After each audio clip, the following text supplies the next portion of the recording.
मिरची महोत्सव संपला, आता सुरू आहे मान्सून महोत्सव। यावर्षी पावसाने जरा हजेरी लवकरच लावली। बऱ्याचशाच माझ्या मैत्रिणींच्या पुढे प्रश्न पडला असेल, चटणी करायची आहे पण मिरच्या बारीक होतील का, मिरच्या ओल्या तर नसतील का, त्याची पावडर व्यवस्थित होईल का, आणि सगळ्यात मोठा प्रश्न म्हणजे की वर्षभर माझी चटणी टिकेल का। या सगळ्यांचं उत्तर फक्त तुम्हाला स्वाद मसालेमध्ये मिळेल। अशा पद्धतीने मिरची कढईमध्ये गरम करून घेतली जाते आणि याचं मॉइश्चर काढून घेतलं जातं। परत टंकावरती आणून अशा पद्धतीने पूर्ण बारीक करून घेतली जाते। तुमच्या मिरची आणि मसाल्याची पावडर पूर्ण अशी बारीक करून त्याची चटणी बनवून दिली जाते। तुमच्या सगळ्यांच्या पुढे एक मोठा प्रश्न होता की बाई मी या वातावरणात केली तर माझी चटणी टिकेल का। या सगळ्याचं टेन्शन स्वाद मसाल्याने घेतलं। स्वाद मसाले तुमची वर्षभर चटणीची गॅरंटी घेते। मग कधी येत आहे तुमची चटणी बनवायला।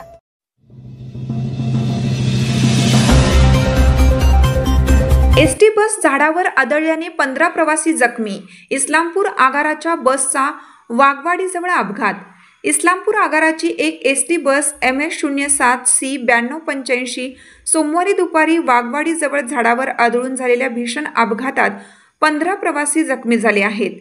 बस चालक नशेत असल्याचा संशय जखमी प्रवाशांच्या नातेवाईकांनी व्यक्त केला असून संबंधित चालकासह त्याला गाडी चालवण्याची परवानगी देणाऱ्या अधिकाऱ्यांवर कायदेशीर कारवाई करण्याची मागणी केली आहे। सोमवारी दुपारी 1:30 वाजण्याच्या सुमारास इस्लामपूरहून कोडोलीकडे निघालेली ही बस प्रवाशांनी खचाखच भरली होती। वाघवाडीजवळ पुढे राजमुद्रा आश्रम शाळेसमोर रस्त्याच्या कडेला असलेल्या एका झाडावर ही बस अचानक आदळली। या अपघातात बसमधील शालेय विद्यार्थी, ज्येष्ठ नागरिक आणि इतर प्रवाशांसह एकूण 15 जण जखमी झाले। सर्व जखमींवर इस्लामपूर आणि लाडेगाव येथील खासगी रुग्णालयामध्ये उपचार सुरू आहेत।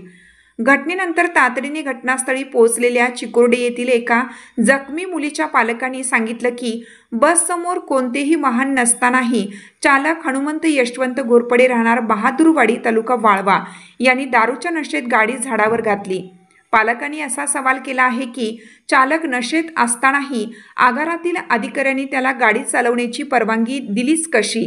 या घटनेची सखोल चौकशी करून दोषी अधिकाऱ्यांवरही कारवाई करण्याची मागणी त्यांनी केली आहे।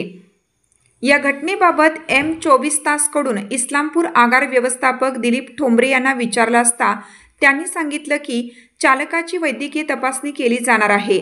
तसेच पोलीस स्टेशन आणि इस्लामपूर आगाराच्या संयुक्त पंचनाम्यानंतर चालकावर योग्य ती कायदेशीर कारवाई केली जाईल।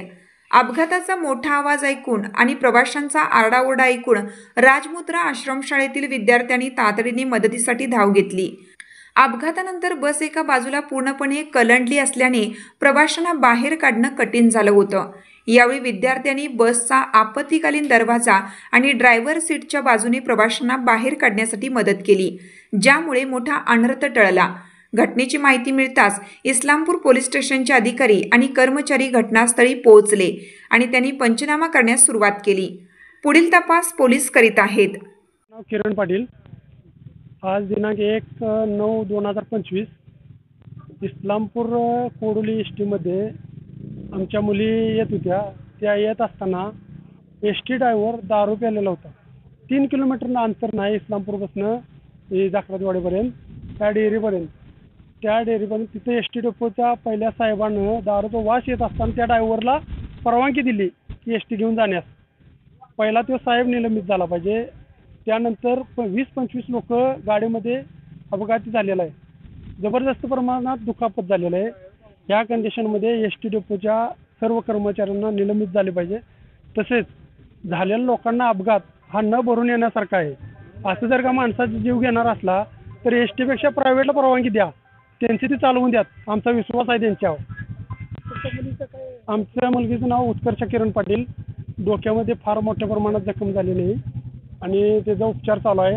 आणि तिला इष्टीतनं सुद्धा कंडक्टरनं वगैरे बाहेर काढण्यास कुणी मदत केली नाही। त्या कॉलेजच्या मुलींनी स्वतःहून बाहेर काढली।